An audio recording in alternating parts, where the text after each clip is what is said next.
오늘 하나님의 말씀 사무엘 하인데요. 사무엘 하에 나타난 하나님의 구원 계획에 대해서 함께 은혜를 나누기를 원합니다. 이 사무엘 하의 내용은 지난 시간에 사무엘상에서 말한 것과 같이 너희가 구하고 너희가 택한 왕 그 사울은 이제 죽고 하나님께서 택하시고 하나님께서 예배하신 다윗이 왕위에 올라서 하나님께서 원하시는 하나님이 다스리시는 그 신정 왕국을 세우는 것이 중심 주제가 됩니다. 5장 4절에 보면 다윗이 나이가 30세에 왕위에 올라 40년 동안 이스라엘을 다스렸다라는 말씀이 나옵니다. 그러니까 15살에 사무엘 선지자를 통해서 기름 부음을 받으시고 그 후에 우리가 잘 아는 대로 15년 동안 그 장인 사울 왕을 통해서 엄청난 환난 가운데 하나님만을 의지할 수밖에 없는 그런 훈련을 하나님께서 시키셨다. 그것도 하나님의 섭리인 줄로 믿습니다. 그래서 왕으로 그렇게 세워진 다윗은 전 생애를 통해서 하나님의 이름을 찬양하며 영화롭게 하는 그런 왕으로 쓰임을 받았다라는 것입니다. 사도행전을 한번 보시면 사도행전 13장 21절에서 23절 읽겠습니다.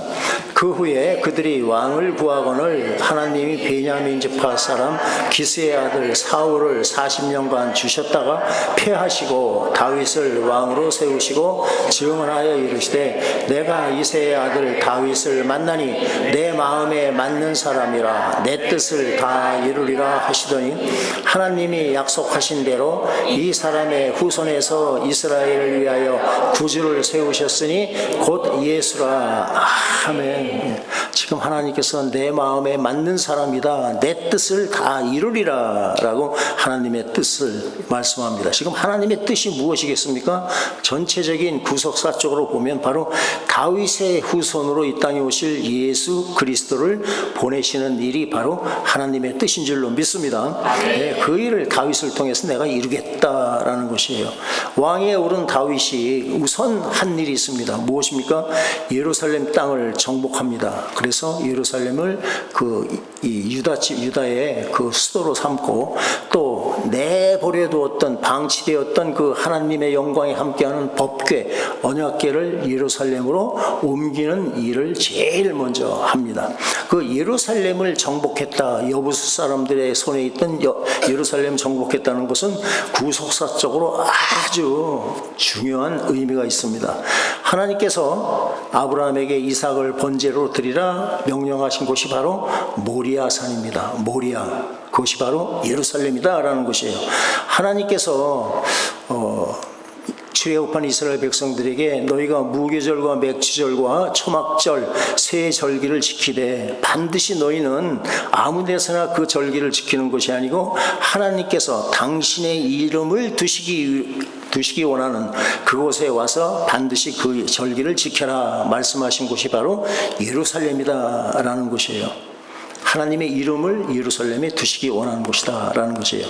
하나님께서 당신의 이름을 두시려 한 예루살렘이 여호수아 때부터 다윗 때까지 400년 동안 그 땅을 점령하지 못하고 가나안 족속인 바로 여부스 민족들이 차지하고 있었다라는 것이에요. 그러니까 이 사울이라는 왕은 40년 동안 다스렸지만 왕 노릇하면서도 법궤에도 전혀 하나님의 영광에 함께하는 법궤에도 전혀 관심이 없었고 하나님이 이름을 두시기 원하는 그런 예루살렘에도 전혀 관심이 없었다. 다른 말로 하면 하나님께 관심이 없었던 왕이다라는 것이에요.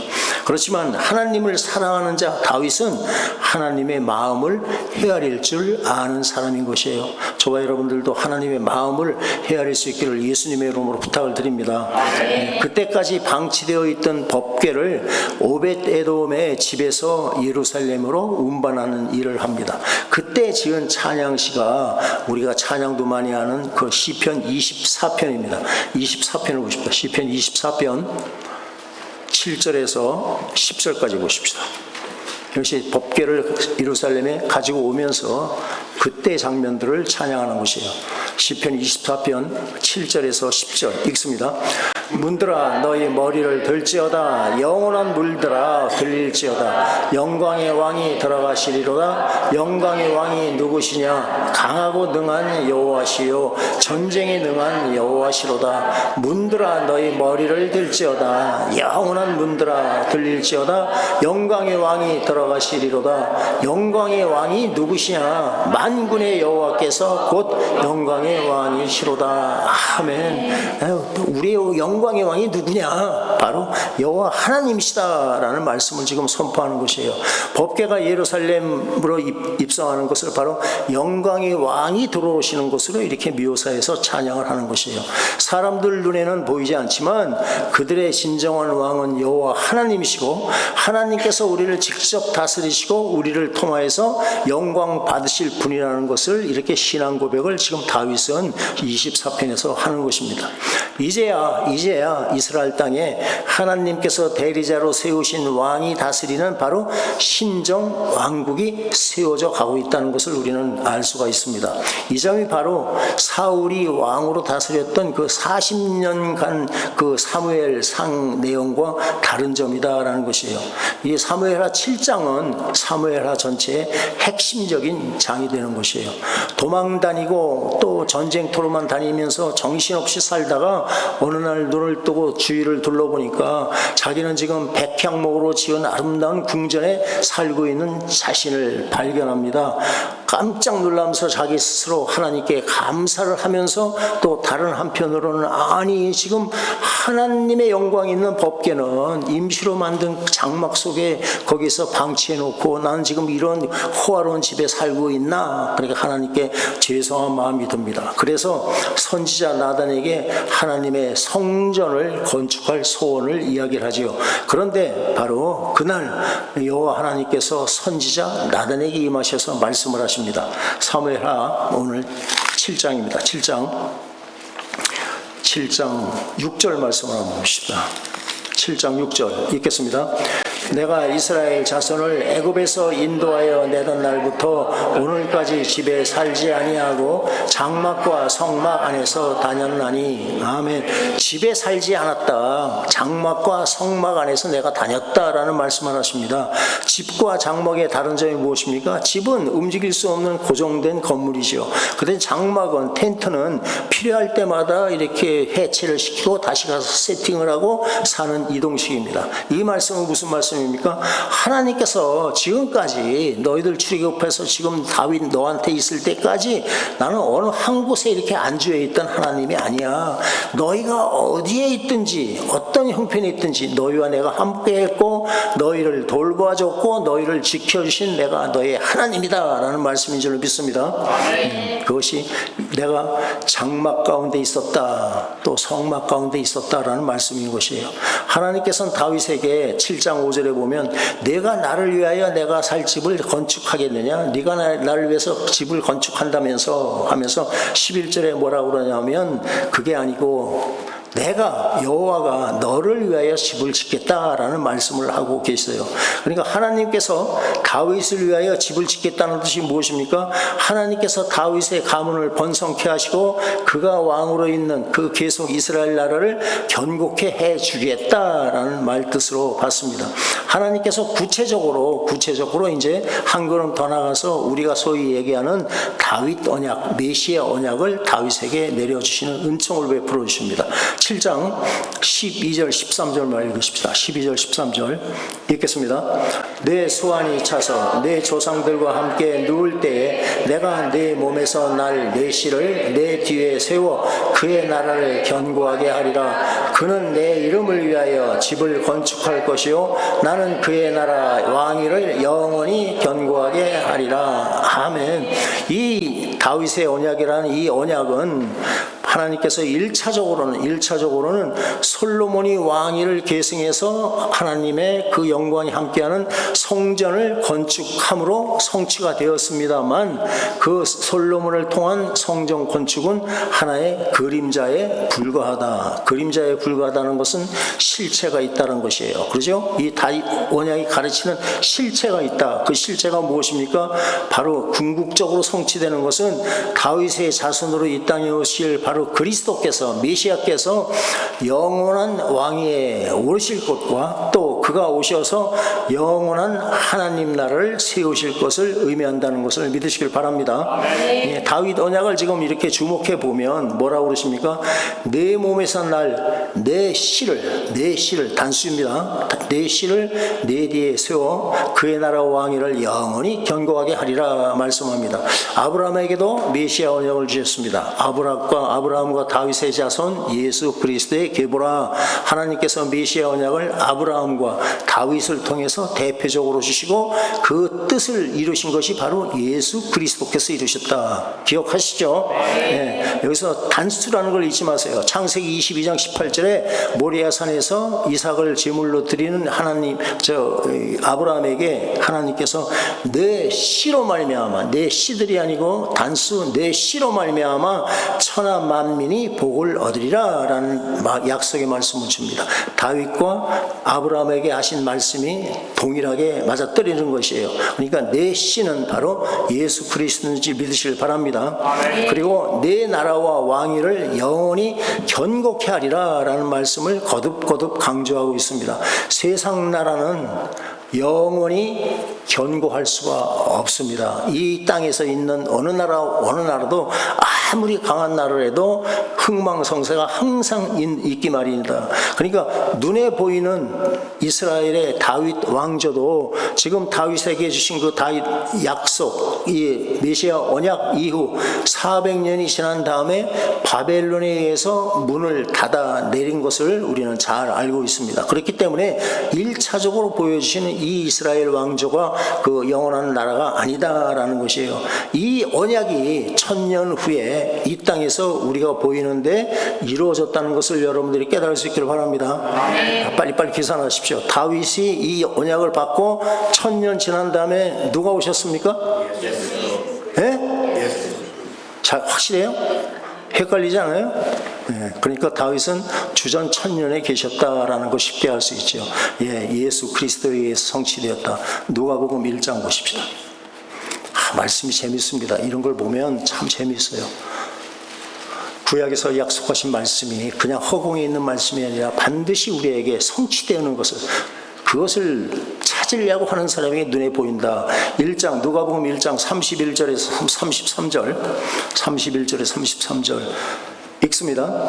보라, 내가 잉태하여 아들을 낳으리니 그 이름을 예수라 하라. 그가 큰 자가 되고 지극히 높으신 이의 아들이라 일컬어질 것이요 주 하나님께서 그 조상 다윗의 왕위를 그에게 주시리니 영원히 야곱의 집을 왕으로 다스리실 것이며 그 나라가 무궁하리라. 아멘. 다윗은 하나님께서 내가 너를 위해 집을 세워주겠다는 언약을 듣고는 어떻게 합니까? 여호와 하나님 앞에 나아가 감격하며 감사함으로 기도하는 그 장면이 나온다라는 것이에요. 사무엘 하루는 보십시오. 사무엘하 7장 18절 말씀 보십시다. 무엇이라 기도하는지 읽겠습니다.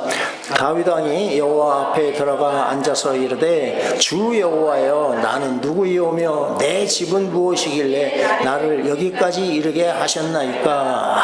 아멘. 하나님, 내가 누구길래 나 같은 이 죄인에게 하나님께서 이런 엄청난 은혜를 베풀어 주십니까? 나는 정말 감당하기 어려운 은혜입니다. 감사합니다 라는 것이에요. 수많은 시편을 통해서 하나님을 찬양한 이 다윗의 영성은 바로 자신이 누리고 있는 하나님의 은혜를 깨닫는 데서부터 시작한다. 아멘이시죠? 네. 저와 여러분들도 신앙생활을 제대로 하고 하나님 기뻐하시는 신앙생활을 하려면 하나님께서 나에게 베푸신 은혜가 무엇인가를 깨닫고 다윗과 같이 감사와 감격이 넘치는 그런 삶을 살아야 하리라고 저는 확신합니다. 아멘. 지금 설령 지금 현재 어떤 어려움 가운데 처해 있을지라도 다윗과 같이 아둘람 골짜기에 가서 굴 속에 들어가서도 하나님을 찬양한 다윗과 같이 하나님의 베푸신 지금까지 베푸신 은혜를 기억하고 찬양할 때 하늘 문을 여시고 모든 환경을 열어주시고 왕위로 세우시고 다윗의 그 메시아 언약까지 주시는 하나님이 바로 저와 여러분들의 하나님인 것을 깨달을 수 있기를 바랍니다. 네. 이렇게 하나님을 사랑하고 하나님의 사랑을 받으면서 살아갔던 다윗이지만 그도 역시 아담의 후손입니다. 인간입니다. 다른 말로 하면 죄인이란 말이에요. 그러니까 11장에서 어처구니없는 죄를 저지르는 것을 우리는 사무엘하를 통해서 알고 있습니다. 전쟁터에 나간 자신의 부하 목숨까지 내놓고 전쟁에 나간 그 장군 우리아의 아내 밧세바를 겁탈하는 사건이 일어난다. 그런데 여기서 우리가 좀 질문을 해봐야 됩니다. 우리 스스로. 아니 하나님 살아계시고 다윗의 모든 것을 돌봐주시고 지켜주신 하나님이 어떻게 그 일을 아시면서도 그것을 막지 않으셨습니까? 어떻게 그 죄 짓는 것을 그대로 보고만 계셨습니까? 거기에 무슨 뜻이 있습니까? 우리는 이것을 찾아내야 할 줄로 믿습니다. 무슨 말을 하는지 이해되세요? 근데 갑자기 아멘 소리가 줄어들어 버려요. 그럴 때 아멘 하고 더 나와야지 저도 신이 나서. 알고 싶죠? 네. 하나님이 당연히 다윗을 그렇게 사랑하시는 하나님인데 막아주실 거 아니에요? 아시잖아요. 아브라함은 어떻게 했습니까? 가나안 땅에 왔을 때 기근이 일어나니까 애굽 땅에 갔다가 아내를 빼앗기고 그럴 때 더 큰 죄를 짓지 않게 하나님께서 막아주셨잖아요. 그 하나님이 왜 다윗은 뭐 차별하는 겁니까? 그렇지 않잖아요. 거기엔 틀림없이 뜻이 있을 것이다 라는 것이에요. 한마디로 7장의 메시아 언약, 그것은 하나님께서 너를 위하여 집을 세워주시겠다 하신 그 하나님의 은혜를 필요로 하고 그 은혜를 깨닫게 하시려고 그대로 하나님께서 내버려 두셨다라는 것이에요. 다시 말하면 복음이 왜 필요한가를 깨닫게 하기 위해서 다윗으로 하여금 지발로 죄를 짓게끔 만들어 놓으신 것이다 라는 것이에요. 그러니까 11장에 다윗에게 침범한 그 죄라는 문제에 대한 해답이 바로 7장에서 우리가 읽었던 메시아 언약이 바로 그 죄에 대한 해결책이다, 답이다라는 것이에요. 만일 하나님께서 다윗에게 세우신 메시아 언약이 없었더라면 다윗도 사울처럼 버려지고 패해졌을 것밖에 없다. 죄를 졌으니까. 다윗도 바나바 사건이 아니었다면 어떻게 살았겠습니까? 자신이 하나님 앞에 죄인이라는 것을 철저하게 깨닫지를 못하고 자기는 율법의 의로는 흠이 없다. 하나님은 난 이렇게 창행했고 법궤도 옮겨놨고 예루살렘 성까지 뺏었고 나는 하나님의 영광을 위해서 이렇게 했어 라고 하면서 하나님을 더 이상 의지하지 않고 저잘난 척 하면서 살았을 것은 명약관화한 사실이다. 이해가 되시죠? 그렇지만 이 사건을 통해서 밧세바로 인해서 이 잘못된 이 죄를 짓는 사건을 통해서 다윗은 자신이 어쩔 수 없는 죄인이라는 것을 다시 한번 깨닫게 하시고 다시 한번 하나님의 은혜가 얼마나 큰가를 하나님께서는 깨닫게 하셨다. 아멘이시죠? 네. 시편 51편을 보십시다. 51편. 밧세바가 죄를 짓고 나서 지은 참회시 너무나 유명한 시편 51편 5절을 한번 읽으십시다. 51편 5절 읽습니다. 내가 죄악 중에서 출생하였습니다. 어머니가 죄 중에서 나를 잉태하였나이다. 아멘. 나는 날 때부터 죄인이라는 것을 깨달은 것이에요. 나는 어쩔 수 없는 죄인이구나. 내가 지금 예수를 위해서 아무리 열심히 예배를 드리고 열심히 기도를 하고 열심히 말씀으로 공부를 해도 나는 어쩔 수 없는 죄인이구나. 하나님의 은혜가 없으면 이 죄에서 나는 빠져나오질 못하는구나를 깨달은 것이 바로 다윗입니다. 51장 9절 읽습니다. 주의 얼굴을 내 죄에서 돌이키시고 내 모든 죄악을 지워주소서. 아멘. 그러니까 인간 어쩔 수 없는 전적으로 타락한 존재이고 전적으로 부패한 어쩔 수 없는 죄인인 것을 고백하기에 이르고 하나님의 은혜를 구하는 모습을 우리에게 보여주고 있다. 이것이 바로 하나님께서 원하시는 믿는 자들의 모습이다라는 것을 잊지 마시길 바랍니다. 그리고 더 놀라운 것은 자신의 태생적인 죄를 해결해주는 칭의교리, 예수님의 의의 옷을 입고 의롭게 된 칭의교리를 다윗은 깨닫고 고백하는 그 모습을 우리에게 보여준다라는 것이에요. 시편 32편 1절입니다. 읽습니다. 허물의 사함을 받고 자신의 죄가 가려진 자는 복이 있도다. 아멘. 내 공로가 아니고 아무것도 한 게 없는데 그저 일방적인 하나님의 은혜로 내가 제가 사함을 받고 제가 가려지는 그 복을 받는 자는 바로 복이 있다. 바로 이것은 예수님께서 의의 옷을 우리에게 입혀주신 그 은혜를 지금 말씀하고 있는 것이에요. 그러니까 하나님의 은혜로만 우리는 하나님 앞에 나아갈 수 있는 죄인이다라는 진리를 깨닫게 되는 것입니다.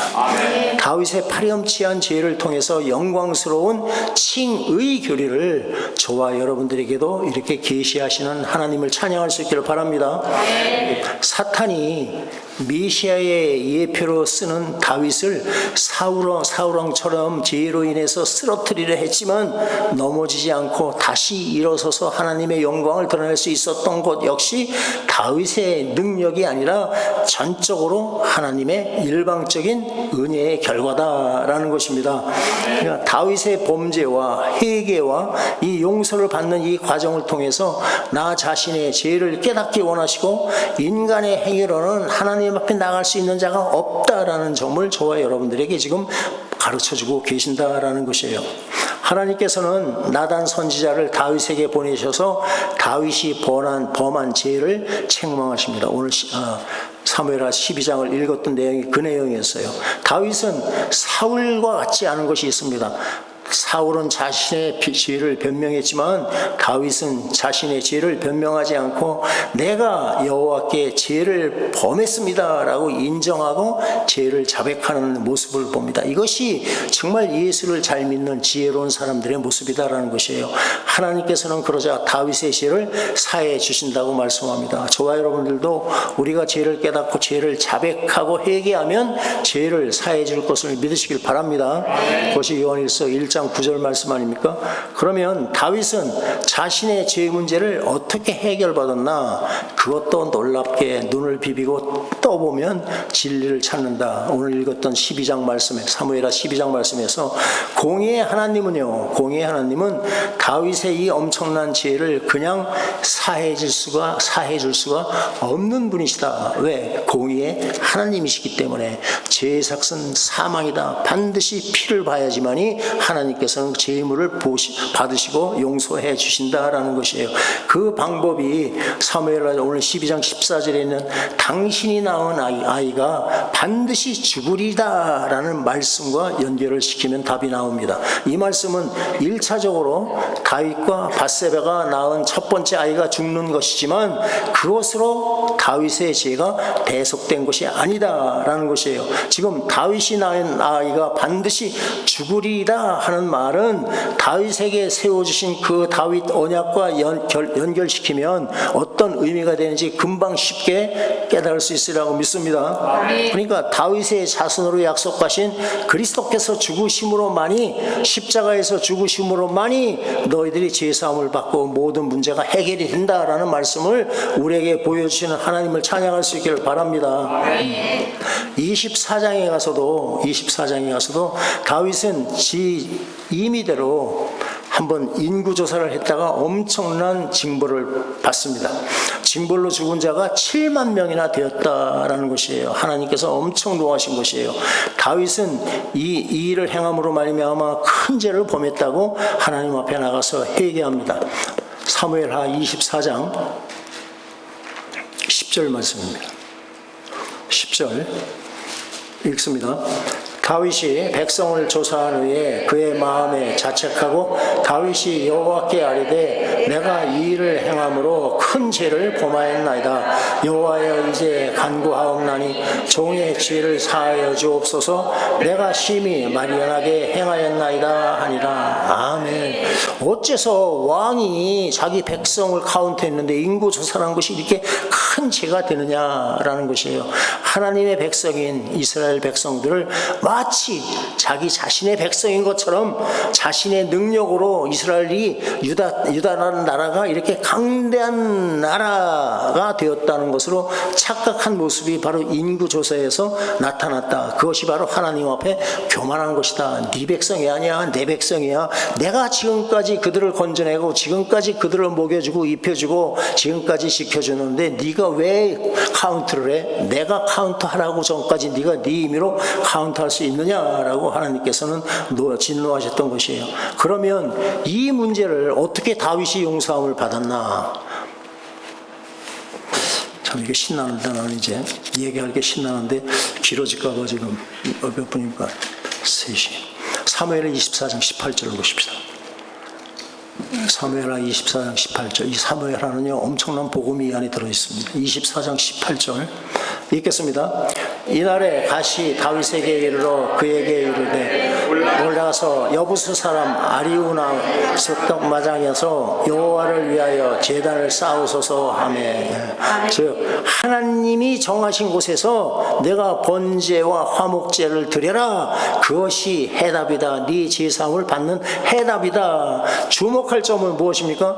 번제를 드리는 장소를 하나님께서 지정해 주셨다는 것이에요. 다윗이 자기가 편한 데 가서 그렇게 화목제를 드리고 번제를 드린 것이 아니라 하나님이 거기에 가서 아라우나의 타작마다에 가서 제사를 드리라 라는 것이에요.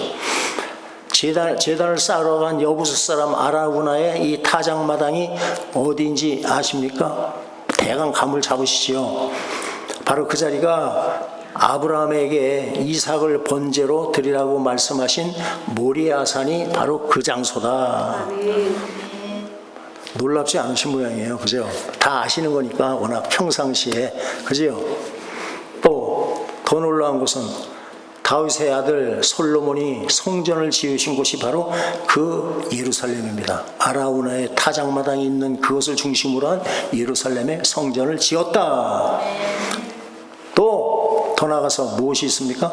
예수님께서 우리 죄로 인해서 제물이 되어서 십자가에 달리신 곳이 바로 아라우나의 타작마당이 있는 그곳이다. 할렐루야. 그것이 진리입니다. 사무엘하 마지막 말씀을 읽어보십시다. 24장 25절 읽습니다. 그곳에서 여호와를 위하여 제단을 쌓고 번제와 화목제를 드렸더니 이에 여호와께서 그 땅을 위한 기도를 들으심에 이스라엘에게 내리는 재앙이 그쳤더라. 아멘. 바로 이 일이 있은 1000년 후에 그 자리에 십자가가 세워질 것을 우리에게 그림과 같이 똑같이 보여준 장면이 바로 다윗이 인구조사를 한 그 죄를 용서함 받는 번제와 화목제를 드리는 장면이 바로 그 장면이다라는 것이에요. 예수님의 십자가 공로를 믿는 자에게 구원을 베푸실 것을 우리에게 그림 문자로 정확하게 계시해 주시는 것을 깨달을 수 있기를 바랍니다. 여기에서 우리는 사무엘상과 사무엘 후에 그 공통점이 무엇인가를 먼저 찾아내야 됩니다. 사울 왕도 죄를 범한 자였고 다윗 왕도 하나님 앞에 죄를 범한 똑같은 죄인이다. 죄가 많고 적고가 없습니다. 죄는 죄일 뿐입니다. 똑같습니다. 죄의 삭은 사망입니다. 그것은 이 말씀은 바로 우리 누구도 내 힘으로 하나님 앞에 나아갈 자는 없다. 내 능력으로 구원받을 자는 없다라는 것을 우리에게 가르쳐 주시는 것이에요. 그래서 사무엘상은 죽음으로 끝납니다. 그렇죠? 사울 왕이 죽는 곳, 전쟁터에서 죽는 곳으로 끝나죠. 그 가족이 다 수하들이 다 죽는 것으로 끝나고 사무엘하도 똑같이 죽음으로 끝나고 있습니다. 다른 점이 무엇이냐? 사무엘상에서는 사울과 그 가족이 죽었지만 사무엘 하에서는 다윗이 죽지 않고 다윗이 살아있죠. 그죠? 열왕기 3까지 넘어가죠. 다윗이 죽지 않고 누가 죽습니까? 누가 죽습니까?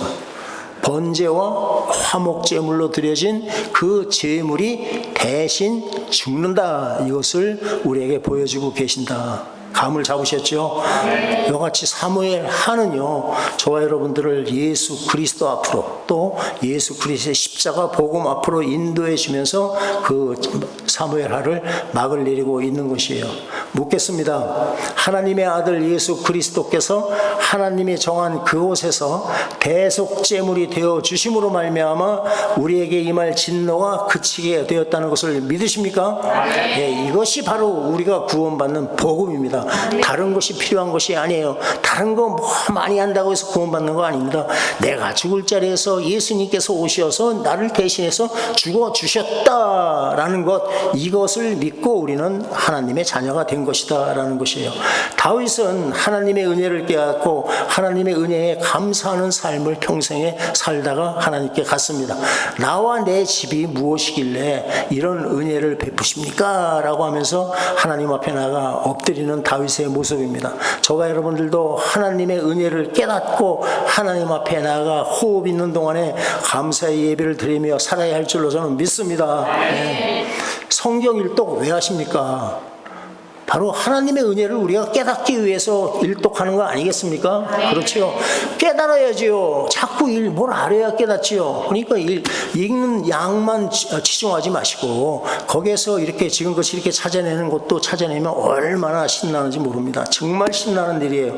다윗은 하나님의 마음에 맞는 사람이라는 엄청난 칭찬을 받은 사람이에요. 무엇이 다윗을 하나님의 마음에 맞는 자로 세워주셨을까? 한마디로 얘기하면 하나님의 은혜입니다. 다윗 자체가 그런 것이 아니에요. 다윗은 저와 여러분들과 똑같은 아담의 후손입니다. 똑같은 지인이다라는 것이에요. 다윗에게 하나님께서는 하나님의 사랑하는 마음을 주셨죠. 또 하나님만을 의지하는 마음을 주셨죠. 믿음을 주셨죠. 또 먼저 그의 나라와 의를 구할 수 있는 엄청난 복된 마음을 주셨다. 또 다윗은 입술을 열어서 하나님을 찬양하고 시로 하나님을 찬양하는 삶을 살게 하셨다. 한마디로 어느 곳에 있든지 하나님을 예배하는 삶을 살게 하는 것, 이것이 바로 다 하나님의 은혜다라는 것입니다. 그래서 법궤를 모셔둔 다윗의 장막에서 다윗은 제사와 찬양이 끊이지 않았다라고 기록에 나오고 있습니다. 우리 교회도 다윗의 장막처럼 찬양이 오늘과 같이 참 귀한 찬양들이 나오고 찬양을 하면서 우리가 같이 통성으로 기도하고 정말 우리가 하나님의 임재 가운데 예배를 드리는 그런 교회, 성령이 역사하고 말씀이 역사하는 교회가 되기를 바라겠습니다.